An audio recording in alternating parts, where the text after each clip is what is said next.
How you doing, YouTube? Matt with Massive Beer Reviews back with yet another review. And today we're going to be doing one of my favorite beers. But a beer I haven't had this year, so I'm interested to see what it's all about. That is Gouden Carolus, which is Hent Anker Brewery's Gouden Carolus's Cuvee van de Keizer Blauw, which is a whole bunch of words, but I call it the Emperor Blue, which is pretty much what that means, at least in my eyes. So yeah, Gouden Carolus Emperor Blue. It is their seasonal Belgian strong dark ale. It usually comes out January, February. And it is, like I said, one of my favorite beers, probably a top 20 all-timer.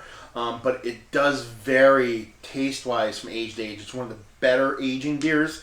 And this is relatively new in that it's 2014, so I'm kind of interested in what it tastes like, because sometimes it can be a little dicey right out the chute. Anyway, as far as what it says in the bottle, up top it says Jahrgang, whatever, 2014, that's about it. And on the bottom it says Cuvee van de Keizer, Gouden Carolus Ale, 11% alcohol, so it's a session ale. And on the back it says, every year on the 24th of February we celebrate the birth of the Emperor Charles Quint. Therefore we brew a dark ale called Cuvee van de Keizer, Grand Cru of the Emperor. This exceptional ale ages well, developing a refined complexity and intense aromas with powerful notes of roasted malts, caramels, and plums. It's surprisingly soft and fruity aroma comes from a warm roundness and refreshing taste. An imperial brew to cherish and enjoy in moderation. Imported by Witten Brothers, brewed and bottled by Hent Anker, blah, blah, blah, blah, blah. Like I said, it's actually 07/04/2, so it was brewed in February, released in July. So this is only, this is September here, so only look at 2 months old. So relatively new, temperature stuff, all that fancy whatnot. So yeah, label-wise, awesome. Love Gouden's labels. Their mainline labels are nice, but this one just takes the cake. It's beautiful, especially their older bottles, their older Emperor bottles, their bigger bottles are just works of art. But I mean, this in general, fantastic bottle. Like I said, typically a fantastic beer. When it's new, I don't know.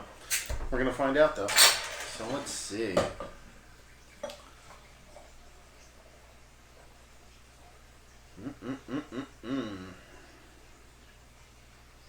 These are bottle conditioned or not. I don't think so. Not much in there. Head-wise, about 2-3 fingers worth of off-white creamy head. Super creamy, crazy creamy head. As far as color, I mean, that's brown as brown can get. That's really brown.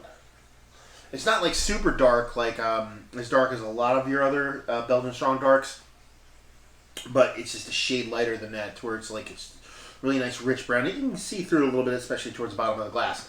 As far as carbonation, can't really see much going on in there. I'm sure there is a bit. Yeah, I can see a little bit coming out of the bottom. And density-wise, looks like it has a nice haziness to it, a nice creaminess. So hopefully she delivers in the mouth. So let's see what the nose has to offer. See, that smells delicious. What's typical with these beers, and it seems to be a lot of Gouden's beers, especially their seasonal stuff, whether it be their Christmas ale, whether it be their Easter beer, so the Noel or the Easter, a lot of anise in it, a lot of licorice, which for me, I actually hate licorice in real life. Like, you give me sick licorice, I don't like it, but I love it in my beer, and so this usually has that in it, and that's definitely when you get in the nose. Anise, and then all your typical stuff that you would expect to get with your Belgian strong darks, cherries and dark fruits, you know what I mean? Just nice maltiness, nice breadiness. It's just a really good beer, nose-wise. Hopefully it taste delivers. Let's see what she has taste-wise. Cheers.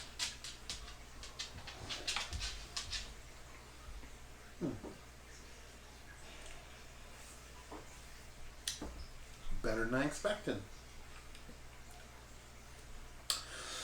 It has this really rich sweetness to it. that from what I remember, that's what typically that sweetness that I'm tasting is typically, right now, it seems a bit too dialed up. And that just seems to be like the first thing to go in this beer when it ages. And that's for me what takes it from like really good to like super stellar. It's not like disturbingly sweet, but it's there. But you still get the same thing. You get that anise, nice licorice, breadiness, dark fruits, plums, the whole nine. And it's just really nice. Really nice. I mean, really drinkable. I mean, it's 11%, and there's zero booze in that whatsoever. Mouthfeel-wise, super creamy. Not overly dense, but a really nice creaminess to it. And just overall, one of my favorite. Definitely one of my favorite. At this time, at this age, up there is my favorite. One of my favorite Belgian strong darks. Throw this in your basement for a couple years and it almost blows everybody else's doors off.